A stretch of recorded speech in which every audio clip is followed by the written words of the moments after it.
Florida State and Clemson are not going to the SEC, at least not yet. And Greg Sankey has been fairly clear on the subject that after taking Texas and Oklahoma, the league was not ready to jump right back into somebody else. And Petiti in the Big Ten, their commissioner, is kind of in the opposite. That league, like the Big 12, is still open for business. Now, you'll remember about a month ago, Brett McMurphy, one of those guys, put out an article that said there's an emergency scenario in which Clemson and Florida State go to the Big 12. That's not like meteors could fall from the sky. That's not going to happen. Them going to the SEC. It was the prevalent, like, oh, you know what? They're out of the ACC. I mean, that it's like geographically it would make sense. They're both pretty good power brands, but that's not going to happen. It sounds like Sankey, and really, by and large, the SEC powers that be, having their little tallies and like, hey, should we take them? Said no. And that's not, it's like that's not truth. That's not written. It's not in stone. They can't take Florida State and Clemson. But where the SEC is, I don't think they dislike their current spot. So spiting Florida State, who's wanted to be an SEC team for a long time, spiting Clemson, who I don't believe yet has a brand that's SEC worthy, they are okay with that. And here's the reason that I say Clemson does not have a brand that's SEC worthy yet, is let's take that school 10 years ago, 15 years ago. They had less football revenue than Bowling Green. Bad. Clemson they had the national championship in the 1990s, became fairly irrelevant after that. Nobody saw Clemson as a power in college football. 10 years ago, that script completely flips. Dabo Swinney builds them into one of the best programs of the last decade, probably the second best program of the last decade, with a couple of national championships, a myriad of college football playoff appearances. And I know you can't exactly look at things this way in the hypothetical scenarios, but I'm going to need you to bear with me for a second with Clemson. Think about this. Clemson is your everyday Kansas State. Clemson it's Clemson's Mississippi State. Clemson is Ole Miss, just kind of that team that was in the middle of the pack. And from EADA revenue standpoint, they're still not great. They're in like the 25 to 30 range in revenue in the country, and that's not spectacular. The SEC's not sticking its neck out for that. That's with them being stupid good. So if you had Kansas State go on a 10-year run of 6 college football playoff appearances and 2 national championships the next decade, everybody's going to point and say, I want that. Chris Kleiman is doing a hell of a job at Kansas State. I want them in my conference.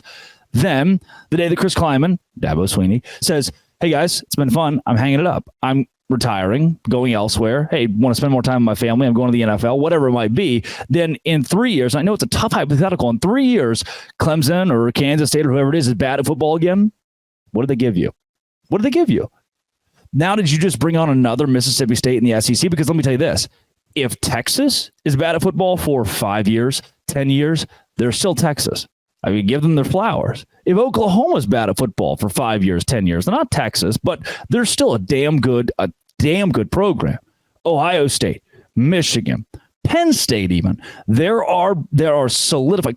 Nebraska's a great example of this, and Tennessee is up there.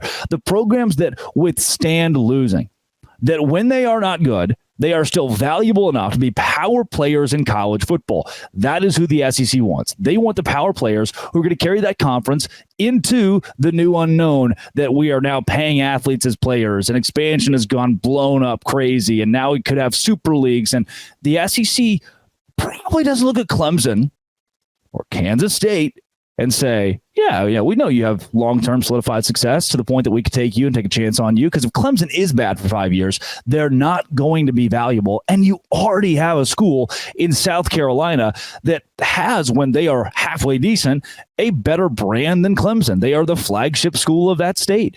And I'm sorry of Clemson, but there is still not solidified, like rock solid, even when Clemson is bad, they are good for you. That's what Texas is. That's what Alabama is. That's what LSU is.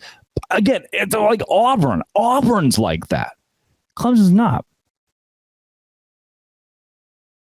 The Big Ten has seemed to want to add and add ad nauseum. They could very well do that with Clemson and get away with it. They can certainly do it with Florida State. The Florida State one's one that I struggle to get around on a little bit more. The one thing to note for the Big 12 here as well is there is the hope, man, the hope that this Clemson Florida State thing is figured out quickly enough that we then go strike on whoever the Big 12 can get from the ACC. Brett Yormark says business is open. So to me, it's like this domino trickle effect. And the dominoes even start with conversations in 2016 or like a Northwestern trying to make this, there's like a suit with Northwestern to see if athletes can be paid. I mean, there's all these things that have gotten us to where we are today over the last 10 years in the craziness of the last 10 days. And the biggest piece that I'm looking for is Florida State and Clemson, based on their landing spot where they go. That then opens the door for the Big 12. That opens the floodgates for the Big 12 to go to 20 teams. And that's the goal. That's got to be the goal for the Big 12 to go to 20 teams. So Florida State, Clemson, here's my plea to you. SEC, maybe. Don't hold out hope. Big 10, sure. That'd be great. Big 12, Brett McMurphy said it's a possibility. I stumble over my words saying because I think it's so asinine, but sure, there's an emergency scenario according to McMurphy where they do. Here's what I need from you two. I'm pleading with you. Leave. Bring North Carolina with you. Many people are saying that the ACC can stay alive with North Carolina as long as they stay around. Here's my thing. You go out the door. North Carolina goes with you. The Big 12 picks up Louisville. The Big 12 calls Miami because nobody else calls Miami and says, hey, Miami, how you doing? Miami's one of those. That's like a Clemson where it's like, oh, when you're bad, what do you give me? When you're bad, what do you get? Is it enough for the SEC to say yes, the Big 10 to say yes? I don't think so. I think Miami's kind of stuck in limbo and they're going to be a Big 12 school. And that's when the look-in clause comes about in a couple of years and the College Football Playoff Committee says, the Big 12, you have added Miami, you've added Louisville, you've added Pitt, and you added NC State. This is good. We're going to give you more money. You're the third best conference out there. We're going to close the gap a bit between you, the SEC, and the Big Ten. You know what? We take what Trev Albert said about there being an expense problem. We got a couple people on staff, and the schools have more money, and they're paying their athletes $22 million a year, and bada bing. The Big 12 is not just relevant, but still in the thick of things. So Clemson, Florida State, the SEC says no. That makes sense. The Big 12 would say yes. Too bad you wouldn't take us. And after that, the hunt begins. Come up tomorrow, Wednesday. Quickly, the offseason for June and July. Locked On Big 12 is a Monday, Wednesday, Friday release, or maybe Monday, Tuesday, Wednesday. I haven't decided, but 3 shows a week because Dad needs a vacation, please. I'm actually in a vacation right now. I'm seeing Tyler Childers in Virginia Beach. Why not? Buy the ticket. That's my new life slogan, I think. This has been It Always Will Be. Locked On. Thanks for making it your first listen every single day. No se grande.